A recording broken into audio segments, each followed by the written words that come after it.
Ito ang grabe. Kung inyong makikita, itong mukha ni Bangag, talagang namamaga na po ang mukha ni Bangag. At maging katawan at namamaga na rin daw. At ayon dito sa ating informasyon, ay hindi lamang pala ito nakokontento sa paghigo. At yan din daw pa pala ay hinahalo na rin daw pala niya sa kape. Yan po ang ating napag-alaman. So, saan nga pupulutin or saan nga pupunta or saan nga tatagal yung katawan mo, bibigay at bibigay.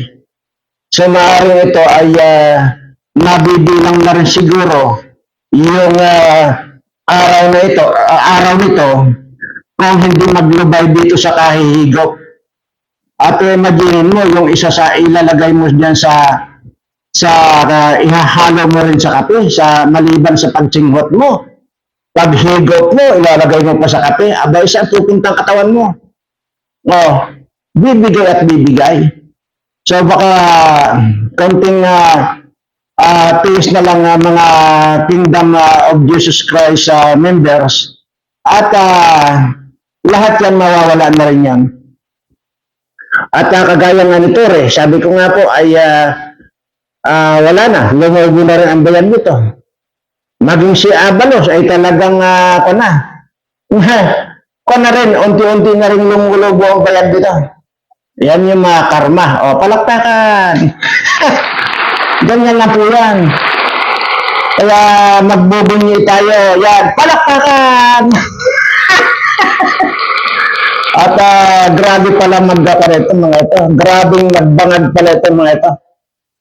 Naging kitang-kita na yung namamaga na, di ba? Nakita nyo, yung eyebag niya, lawit na. Kagaya ng ni Remulla, baka palagay ko ito kung hindi ako magkakamali sa pag-analisa nito, ay baka palagay ko magsabay sa impyerno itong dalawa ito.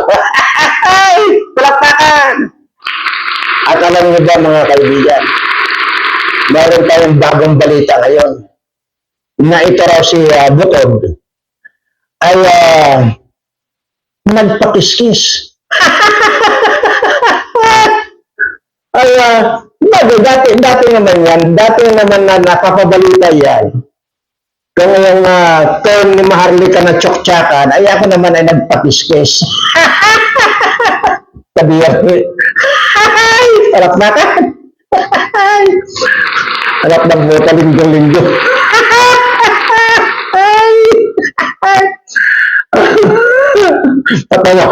Patawarin ako ng Diyos. Pero ito ang totoong ako, nire-reveal ko lang po kung ano yung mga dumarating sa akin na balita. At yun nga po, nagpakiskis sa sobrang kabangagan. At kano pala ito, ang dumating sa akin, ito si Bangag mismo, hinahalo niya sa kape. Ay ito naman daw si Butod, abay pagka lumalaklak daw ito ng alak, hinahalaw na rin daw niya, yung pulbos na yan. Grabe. Kaya daw yung nang kiskis nito, anong nabangag na rin yung kumiskis sa kanya, sinabi na para daw ang palaya yung poday.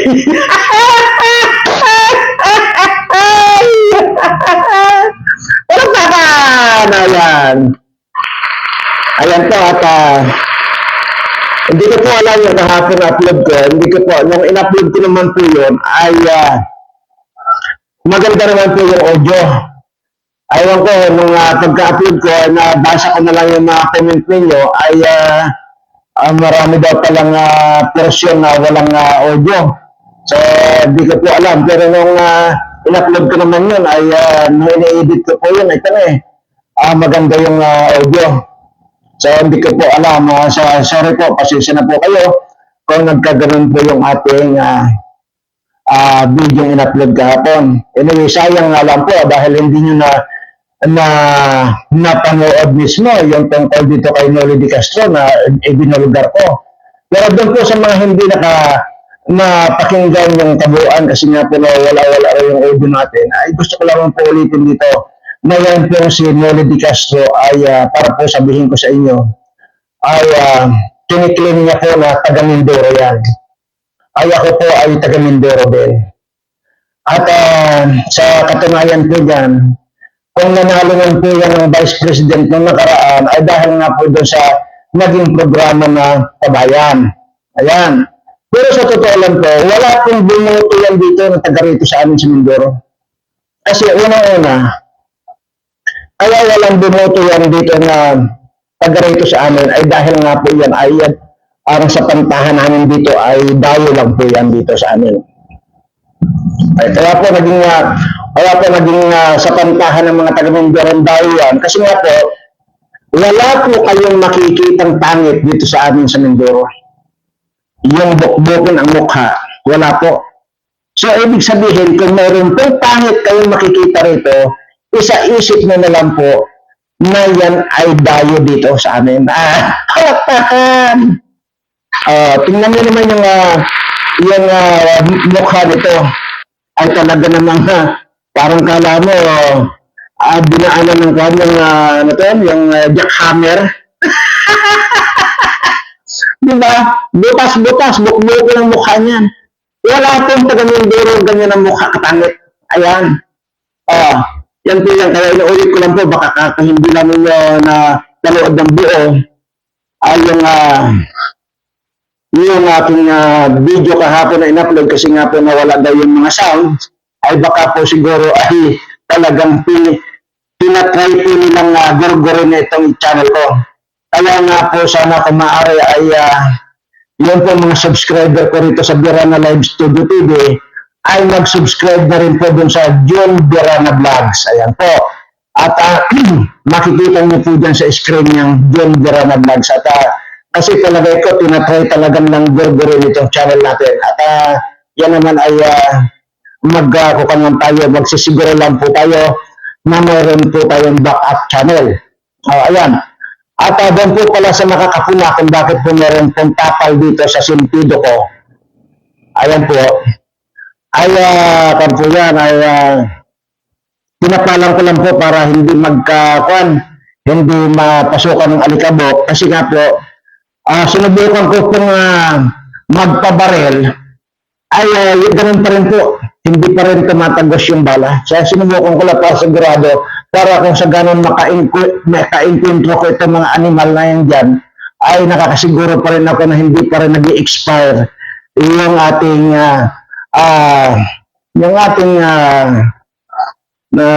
ano tawag doon, yung nakadikit sa katawan natin. So, yun po, dumidikit lang po. At katunayan, ay ang agwat po siguro mga 3 meters lang ang agwat, pinasubukan ko pong pabaril. Sabi ko sa sentido mo ako patamaan. Ayun nga po, ay dumikit lang po. Pero siyempre may counting pa lang po yan. May counting dumikit. Ay kaya nilagyan ko lang po ng tapal para sa ganun ay hindi ma-infection or pasukin ng alikabok yung counting sugat. Pero muli ay napatunayan na naman natin na talagang hindi tatagos ang bala. So ngayon muli ay hinahamon ko itong mga politikong mga kawatan na ito, dalhin nyo na lahat yung inyong mga imported o mga high-powered firearms at hinahamon ko po kayo ng patayan. Ito pong mga kawatan na nandyan sa Senado at sa Kongreso, hinahamon ko kayong lahat ng patayan. Ayan.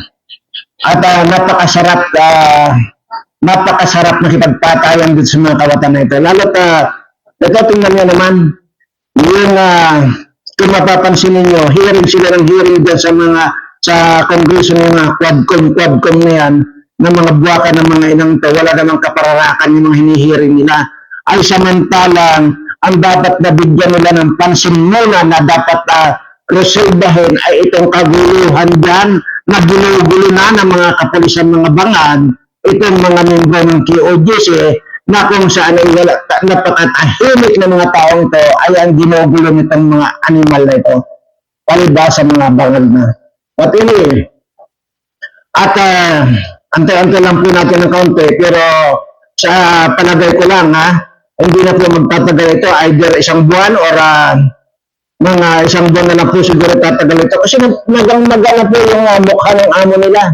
Maging albag yan, ay pakalaki na, tsaka magang-maga na. Yung bang tipong pagka kayo ay pumunta or nakiramay dyan sa inyong mga kakilala na namatay. Hindi ba ba? Pagka yung tinignan yung nasa ataol na, para po, di ba, magang-maga na yung mukha ng patay doon sa ataol. Ganyan-ganyan po kasi nga po yun ay formalin. At palagay ko ito, may formalin na rin siguro ang mukha nito, kaya magang-maga na rin po. So, imagine mo, paano hindi maging magang-maga yan? Ay hindi lamang ako makontent sa paghigo, aba ay hinahalo pa sa kape. O, tingnan mo, ano masasabi natin doon? Palakpakan! Ganyan yun. Kaya wala tayong gagawin dito magpalakpakan at malapit na tayo magpapalakpakan. At sinasabi ko na sa inyo. Ha? Kaya na mga kababayan, lahat po yan ay may katapusan. Sabi nga doon sa kanta, di ba? At may simula at may katapusan, sabi nga. So ito na siguro yung malapit na at huwag kayong mainip mga kababayan at makakamtan din natin. Mapunta naman po dito tayo sa mga sundalo na kung saan ayan po yung madalas nating ipanawagan na kung na sila yung nakialam na sila or tumayo na sila or na hindi na nila aayatin ay sila na ang magagitan dyan. Malabo pong mangyari dahil mayroon po akong napanood na statement ng sinong ungas na sundalo na yon na hindi raw po nila gagawin ang makikialam dito sa mga bangag na kapulisan. Kasi nga po, sila din daw po ay mga bangag na rin. Ayan, palakpakan! Ayaw na rin, ayaw daw sila makialam yun. Hindi raw nila papatulan yung panawagan natin na protektahan ang mga Pilipino. Yun daw po ay puprotektahan ng daw nila ang mga Pilipino kung yun po halimbawa ibang bansa po ang nang-aapi na. Pero kung itong mga kapulisan natin dito ang mang-aapi sa ating mga Pilipino ay okay lang daw po yan. Ganyan kabangag itong mga animal na ito. Kaya sabi ko nga bayad na lahat. Diba? Ayan pa. Yung ibinulgar ni Atty. Ginchong kagabi lang. Na ang kasabwat pala nitong si Butod na ito ay nanalo ito dahil dyan sa kasabwat sa sa Smartmatic dati ay yung dati na Justice Secretary, hindi Justice Secretary, yung Supreme Court Justice, yan. Supreme Court Justice na ngayon ay Executive Secretary na si Bersamin. Kaya sabi ko nga ito, pag nakita ko ito, sabi yung ganyan, totally enjoy ito. Maniwala kayo. Kaya po lahat po dito, napakarami, halos mapuno na po yung notebook ko rito. Ayan, ito halos mapuno na. Ayan, halos mapuno na yung mga kanto ito. Ayan yung nakalista rito. Kaya ito, mga kababayan, magpakasarap lang kayo. Dahil titiyakin ko sa inyo na kapag nawala na kayo sa posisyon at limitado na yung mga gwardiya ninyo, ako naman ang iintrada sa inyo. Sigurado naman yan, mali kakaunti na lang ang mga bodyguard yan eh. Hindi kagaya ngayon, tignan yung mga congressman na mga kabataan. Pagkarami-rami mga bodyguards, ano ibig sabihin yan? Takot ang mga animal ito kasi mayroon kinatatakutan. Ganyan yan. Kung mayroon kang ginawang kabulastugan, takot ka talaga. Kaya sige lang, magpakasawa lang kayo na magpakasawa ngayon dahil alam niyo pala na walang mangyayari dito sa pa natin. Pero hindi titigil ang mga Pilipino na tuloy-tuloy yung kanilang pagbibigay ng kanilang mga saloobin at sama ng loob dito sa mga bangag na administration ito, mga bangag na mga politikong ito, mga bangag na government official na ito, sige lang, hindi nyo pwedeng pasukuin yung mga yan. Kung may mga kahihinatnan yan o wala, mag-antay kayo. Titiyakin namin sa inyo. Sigurado, ibibidyo ko talaga, i-upload ko pagka wala na kayo sa posisyon. Ibibidyo ko kung papaano ko kayo kakarnihin, kung paano kayo susilaban, at kung papaano ko kayo ipapalapa dito sa mga buaya ko na nandito sa bismin ko. Maniwala kayo, taga niyo yan sa bunbunan ninyo. Lalo na yung isang congressman dyan na mukhang ulupong. Maganda pa naman ang katawan nito. Nako, gustong-gusto ito ng buhaya ko. Pero yung congresswoman na hikain dyan, na nambastos kay BP Sara, yan ang hindi ko na pag-iintirasan yun, na isusuka ng bayawak ko yan. Wala, hindi na yun. Isusuka ng bayawak ko. Kasi sa totoo lang, kahit na ganito itong mga alaga kong buhaya, mapili rin naman, ayaw dinala yan sa ang hikain. Kagaya ng nag-preside yan ng budget ng Office of the Vice President. Wala, baka sabihin nila, baka kabagan sila ng pagka ginain nila yan. At yung siguro, ang gagawin ko naman siguro dyan, ay baka yan ay pampataba na lang sa mga pananim dyan. Kasi kung ipain mo sa isda yan, wala rin maging pating yan, hindi ka kainin ng pating yan. Maniwala, isusuko ka ng pating yan. Kaya, ikan mo lang, itamagmag mo lang dyan sa mga bukirin dyan para tumaba-taba pa yung mga tanim. Marami. Maginin mo, halos lahat, napakarami kong nilista na rito. At ito yung mga sigurado na mababiyahe sa impyerno ito pag wala na sila sa posisyon at kakaunti na lang ang guardian nito mga ito. Pagka lima na lang ang guardian nito mga ito, ay dyan na tayo. Kahit saan kayo sumuot ngayon, hahantingin ko kayo, putang ina nyo. Ito ang pagpapahirap ninyo sa mga kababayan ko. Na napakaraming gutom na gutom dahil dyan sa mga pinaggagawa ninyo. Bilyon, imagine 1 billion araw-araw na ginagastos ninyo ng mga animal kayo. Doon sa particular na kanina, yung yung pag-sip-sip ng baha, 1 billion araw-araw. Basic kayo. Tapos yung kanta, yung winawaldas pa nito, si Romualdas na ito, na travel na yan, billion ang pinag-uusapan po. Hindi na po pinag-uusapan dito yung million. Wala na po Billion na po ang pinag-uusapan.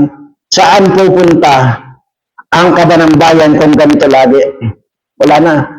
Wala na kayong kapag-asa, mga kababayan. Ang magiging pag-asa na lang natin dito, at mag-unti-unti lang tayo. Pagkasabi ko nga, pag nakahuli kayo ng kanggaro na kawatan, 10 milyon ang ibibigay ko sa inyo. Nakahuli kayo, hindi naman kailangan dalhin din sa akin. Tawagan niyo ako.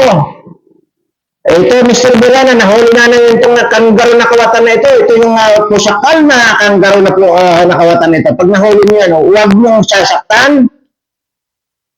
Basta hawakan nyo lang dyan, italo nyo lang dyan, antayin nyo ako. Gusto ko ako ang tatalot ng balat nito mga animal na kanggaro na ito para sa ganun ay hindi na makagawa pa ng lahi o makapaglahi pa itong mga kawatan na ito.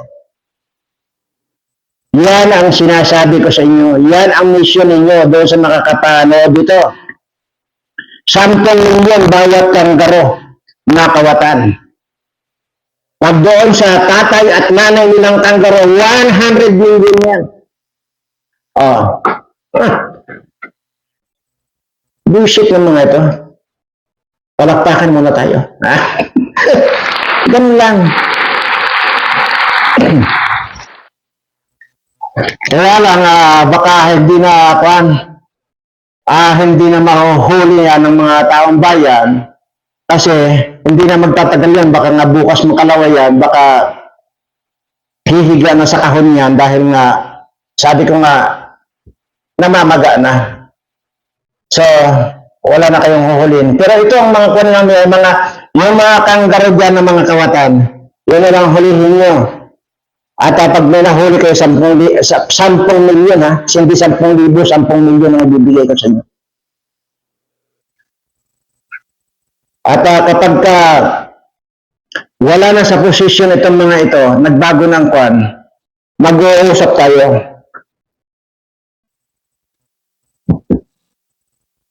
At lahat ng mga desidido ay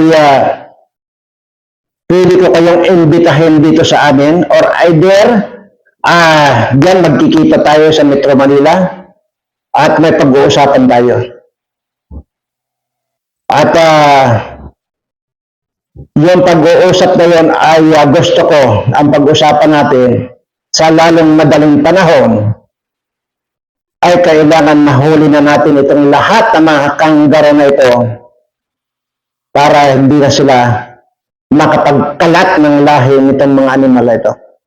Pagka natapos yan, pagka wala na sila sa posisyon, tayo ang bibirada, tayo ang aarangkada. At hindi ko papayagan na wala akong matalupan dito. Gusto ko, sabi ko ganyan, pag nahuli ninyo, sabi ko nga, wag mong sasaktan, wag mong gagalawin. Ako ang tatalot dito at kayo ang video, mag-video, i-upload ninyo kung paano kung talupan niya mga animal na yan. At kung paano ko grinderin ng mga ulo ng mga animal na yan. Maniwala kayo sa akin. Sige lang, magbakasaya kayo ngayon dahil malapit na yung kaarawan ninyo. Sa mga ginagawa ninyo ito sa mga tao, lalo na yung mga nandyan sa mga membro ng TOGC na yan, ang babait ng mga taong yan. Samantalang kung tutuusin, wala kayong kasakit-sakit ng ulo, hindi nyo pinagkakagastusan niya ng gobyerno, ng pera ng gobyerno, na hindi kagaya doon sa mga NPA na yan at saka yung mga terorista na yan, pinagkakagastusan ng bayan or pinagkakagastusan ng gobyerno para mahuli or mapatay yung mga NPA na yan at mga terorista. Ay samantalang ito, nandyan na yung mga yan. Napakababait ng mga taong ito, ginaganyan ninyo. Sige lang, palakpakan mo na.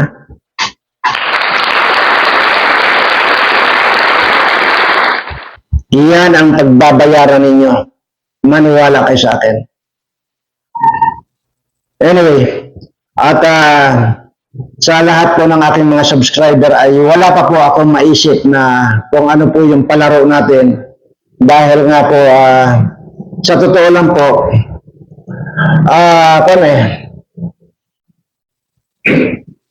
iniisip ko mabuti, pinag-aaralan kong mabuti, yung huling palaro natin, nahuhulaan na lang ninyo at para, yun po sana yung napakaganda na eh. Ang problema, yung sinasabing nawawala yung sagot ninyo, hindi ko po maikon talaga, hindi ko pa rin po maikonik talaga kung bakit ganon. At ano po ang purpose halimbawa nila ay samantalang may nakauna na nakasagot na nga. So ano pang purpose? Kasi nga unang-una sabi ko nga binantayan ko po yun. So anyway, sige, kung lahat naman ay ninyo at pag-aaralan ko pa rin kung ito ay legitimate na subscriber ko, kung ito ay mga hindi ko rin lang pala subscriber ito mga ito ay palagay ko walang dahilan na hindi natin ituloy yung palarong yun. But ang tinatanggap ko pong suggestion dito ay yung doon po sa legitimate na subscriber ko, hindi po doon sa mga aswang na nakikipanood dito sa ini-explain ko tungkol sa palaro na yan. At sa susunod po, kung kayo po ang mag-suggest dyan, kung alin po yung mas marami, yun po ang susundin ko. Ngayon, kung ang mas marami, sabihin nyo, live, ay di live. Pero talaga pong hindi talaga tayo po pwede sa live kasi ako na po mismo ang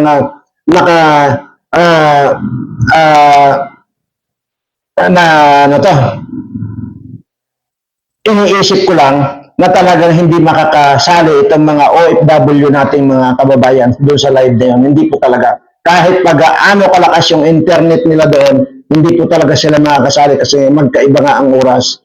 Kasi unang-una, hindi ko naman po pwedeng pagwalang bahala yung mga yan dahil subscriber ko rin naman subscriber ko rin naman yan. Nagtitiwala din naman yan sila sa akin at umaasa rin yan sila na mabago ang kanilang buhay.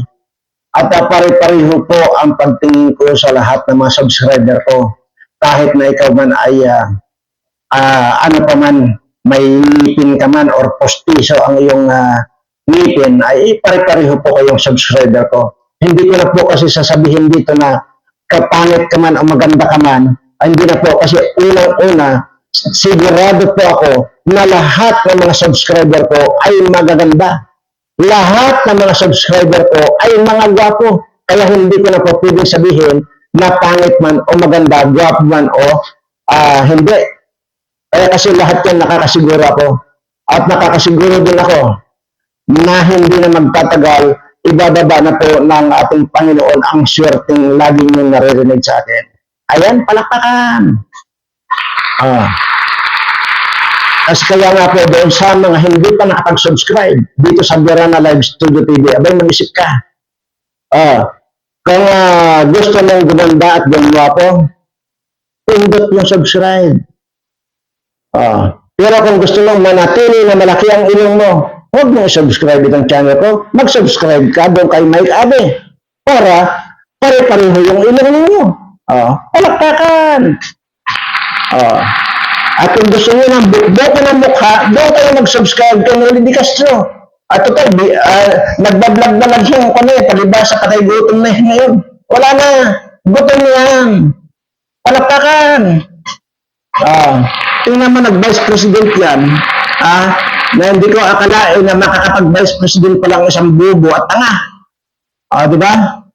Alam mo, mag-i-interview, ang lakas ng loob niyo mag-interview, kay Torion ay bukod na siya abogado si Torion, matalino pa.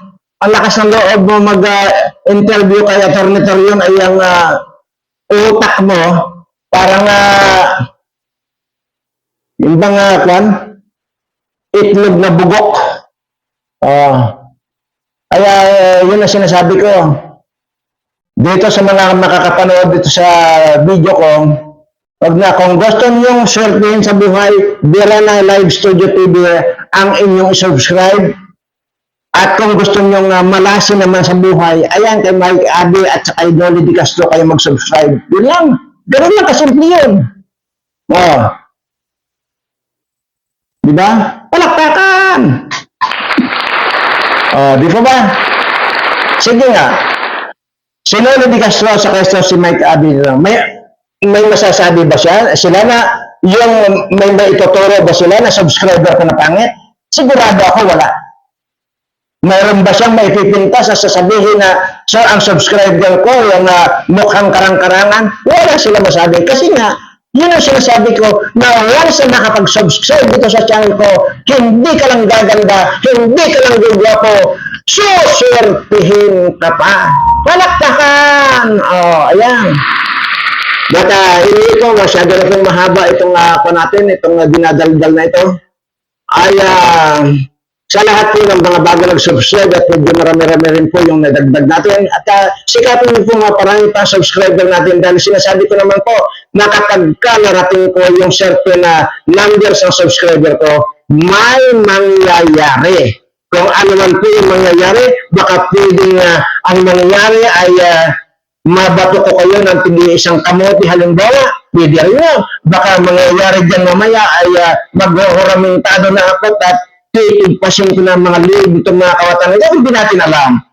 Basta ang sinasabi ko lang, maabot ko yung certain numbers ng subscriber ko, may mangyayari. Ayan. Palakpakan! So, muli ang aking pasasalamat sa pananatili ninyo dito sa channel kong walang kakwinta-kwinta. Di ba? At, pero, itong channel na walang kakwinta-kwinta ito,